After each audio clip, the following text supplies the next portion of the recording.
Hello guys, आपका मेरे channel smart study में स्वागत है। आज हम शिक्षा निदेशालय की तरफ से दी जाने वाली कार्यपत्रक नंबर 13 करेंगे, जो कि क्लास 8 की है और विषय है सामाजिक विज्ञान। ये वर्कशीट 3 सितंबर 2021 की है। तो आइए शुरू करते हैं आज की वर्कशीट शुरू करने से पहले प्लीज़ मेरे चैनल को सब्सक्राइब कर दीजिए। तो आइए देखते हैं आज की वर्कशीट पार्ट 7 हास्याकरण की समझ। मुसलमान और हास्याकरण। मुसलमान के आर्थिक सामाजिक हास्याकरण के कई पहलू हैं। दूसरे अल्पसंख्यकों की तरह मुसलमान के भी कई रीति रिवाज और व्यवहार मुख्य धारा के मुकाबले काफ़ी अलग हैं। तो देखो यहाँ पे अल्पसंख्यक की बात हो रही है कि जो अल्पसंख्यक हमने पिछली वर्कशीट में देखा था कि जिनकी पॉपुलेशन एक आबादी जो कम होती है बाकी लोगों के मुकाबले, तो उसे हम क्या कहते हैं, हास्याकरण कहते हैं। ठीक है, अब देखो क्या कहा, उसे अल्पसंख्यक कहते हैं। तो अल्पसंख्यक देखो क्या है कि मुसलमान भी क्या है, अल्पसंख्यक की कैटेगरी में आते हैं, क्योंकि उनके रीति रिवाज और जो मुख्य धारा है, व्यवहार मुख्य धारा है, वो बाकी लोगों से अलग है। सब नहीं, लेकिन कुछ मुसलमानों में बुर्का, लंबी दाढ़ी, फेज टोपी का भी चलन दिखाई देता है।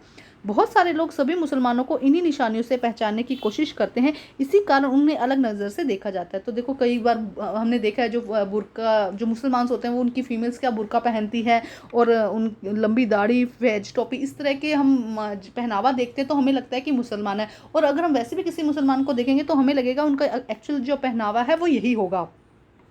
कुछ लोग मानते हैं कि हम बाकी लोगों के जैसे नहीं हैं। अक्सर यही सोच उनके साथ गलत व्यवहार करने और भेदभाव करने का बहाना बन जाती है। पिछली कक्षा में हमने पढ़ा था कि अंसारी परिवार को किराए पर मकान ढूंढने में मुश्किल आ रही थी। मुसलमानों के इसी सामाजिक हास्यकरण के कारण कुछ स्थितियां वे जिन इलाकों में रहते आए हैं वहां से निकाले गए हैं, जिससे अक्सर उनका घेटोलाइजेशन होने लगता है। मतलब घेटोलाइजेशन का मतलब है कि जिस स्थान पर वो रह रहे हो वहां से निकालकर उनको दूसरे क्षेत्र में भेज देना, तो वो क्या होता है, घेटोलाइजेशन। कभी कभी यह पूर्वाग्रह गणना और हिंसा को भी जन्म दे देता है। तो कभी कभी क्या होता है, हमारी मानसिक हम सोच लेते हैं कि ये लोग अच्छे नहीं है या वो लोग अच्छे नहीं है, वो ऐसा बिहेव करते हैं, तो ये हमारा पूर्वाग्रह है, हम पहले से सोच के रख लेते हैं। ऐसे एक्चुअल हो चाहे ना हो, लेकिन हम क्या करते हैं, हम ऐसा अनुमान लगा के रख लेते हैं कि वो लोग वैसे सोचते होंगे, उनकी थिंकिंग वैसे होगी। तो ये क्या करती है, घृणा और हिंसा को पैदा कर देते हैं। एक दूसरे के मन में घृणा का भाव आ जाता है और हिंसा को जन्म दे देती है। तो हमें इन सब चीज़ों से बचना चाहिए। किसी के लिए भी पूर्वाग्रह को पहले हमें सोचकर नहीं रखना चाहिए। अब ये कहा जा रहा है कि हास्यकरण के क्या निपटान है, मतलब किस तरह से उससे बचा जा सकता है, उसको कम किया जा सकता है, हमें किस तरह से उससे निपटना चाहिए। इन सारे समूहों के अनुभवों से पता चलता है कि हास्यकरण एक जटिल परिघटना है, जिसे निपटने के लिए कई तरीके, रणनीतियां, साधनों और सुरक्षाओं की जरूरत है। तो इसके कई तरीके हैं जिसके द्वारा हम क्या कर सकते हैं, हास्यकरण से बच सकते हैं। इसका मतलब है कि संविधान द्वारा परिभाषित अधिकारों और इन अधिकारों को साकार करने वाले कानूनों और नीतियों की रक्षा में भी हम सभी को बराबरी जिम्मेदारी लेनी है। देखो कोई भी कानून है या कोई भी अधिकार है तो एक व्यक्ति से तो नहीं होगा ना, हम सबको मिलकर इसके लिए करना होगा। उनके लिए जो भी अधिकार दिए गए हैं उसके लिए जो कानून बनाए गए हैं उसका हमें अच्छे से पालन करना होगा।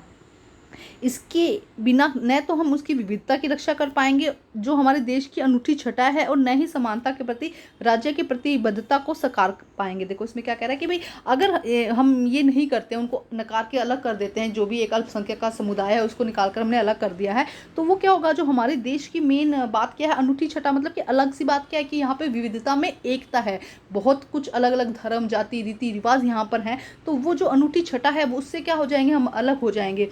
और न ही यहाँ पे समानता, हमारे संविधान क्या कहता है कि सब क्या है, सभी समान है, तो उसको भी हम पालन नहीं कर पाएंगे। इसके बावजूद हाशिए समुदायों का जीवन भी बदला जा सकता है, बदलता है। कोई भी हमेशा एक ही तरह से हाशिए पर नहीं रहता है। मतलब धीरे धीरे क्या है, जो हाशिए हो रहे थे, मतलब जो अल्पसंख्यक थे, वो धीरे धीरे बदल रहे हैं, अपने आप को नए रीति रिवाज, नए तौर तरीकों में ढाल रहे हैं, वो बदल रहे हैं और बदलते जा रहे हैं। ठीक है, हास्यकरण समुदाय अपनी संस्कृति विशेषता बनाए रखना चाहते हैं, साथ ही अधिकारों, विकास और अन्य अवसरों पर भी बराबर हिस्सा लेना चाहते हैं। अब हास्य जो लोग हैं, जो अल्पसंख्यक के लोग हैं, जिनके साथ हास्यकरण का समुदाय, हास्यकरण की स्थितियां पैदा हो रही हैं, वो क्या करते हैं, अपनी विशिष्टता को बनाए रखना चाहते हैं। देखो अगर सभी लोग एक ही जैसे हो गए तो फिर तो कुछ अलग रहेगा ही नहीं ना। तो हर किसी की कुछ ना कुछ विशेषताएं हैं, हर समुदाय की। तो वो भी क्या चाहते हैं, हास्यकरण वाले लोग भी क्या चाहते हैं, वो अपनी विशिष्टता को बनाकर रखना चाहते हैं, अपने अधिकारों को, विकास को और अन्य अवसरों के साथ बराबर हिस्सा लेना चाहते हैं। तो बहुत ही आसान सी वर्कशीट थी। अब इसके देखते हैं क्वेश्चन आंसर। देखो क्या कहा गया, प्रश्न नंबर 1, घेटोइजेशन से आप क्या समझते हैं। घेटोइजेशन है कि जब कोई व्यक्ति या कोई समुदाय एक जगह रह रहा है, उसको एक जगह से निकालकर दूसरी जगह आप स्थापित कर दो, तो वो क्या हो जाएगा, घेटोइजेशन। आपके विचार में हास्यकरण से निपटने की क्या रणनीति हो सकती है। प्रश्न नंबर 3, अगर आप किसी हास्य समुदाय का हिस्सा होते तो आप अपनी संस्कृति विशेषताओं की रक्षा किस प्रकार करते, किस प्रकार आप अपनी रक्षा करते, अपने समुदाय की रक्षा करते। तो आइए देखते हैं इनके आंसर हम। तो देखिए आंसर क्या है। फर्स्ट, घेटोइजेशन से आप क्या समझते हैं? घेटोइजेशन का मतलब अपने क्षेत्र को छोड़कर दूसरे क्षेत्र में बसना है। घेटोइजेशन का मतलब क्या? भी अपने क्षेत्र को छोड़कर दूसरों के क्षेत्र में बसना क्या कहलाता है? घेटोइजेशन कहलाता है। प्रश्न नंबर 2 देखते हैं। आपके विचार में हास्यकरण से निपटने की किन नीतियों की आवश्यकता है? इससे निपटने के लिए क्या क्या नीति अपनानी चाहिए? हास्यकरण से निपटने के लिए हास्य समाज के लोगों को उनके अधिकारों, विकास और उनके अन्य अवसरों के बराबर का हिस्सा देकर हास्यकरण से निपटा जा सकता है। किस तरह से निपटा जा सकता है? उनके अधिकारों की रक्षा करके, उनका विकास करके और अन्य जो भी अवसर है उनमें बराबरी का हिस्सा देकर हम क्या करते हैं? हास्यकरण से बच सकते हैं। अब देखते हैं नेक्स्ट क्वेश्चन। देखो क्या कहा।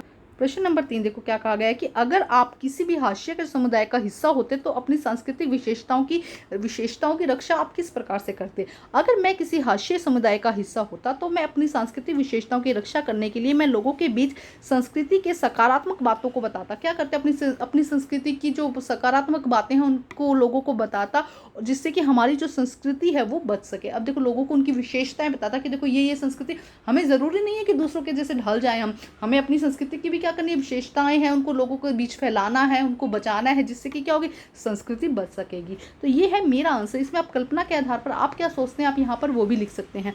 तो ये थी आज की वर्कशीट कंप्लीट करके अपने टीचर से चेक करवाइए और प्लीज़ मेरे चैनल को लाइक कीजिए, सब्सक्राइब कीजिए और शेयर कीजिए। Thank you guys.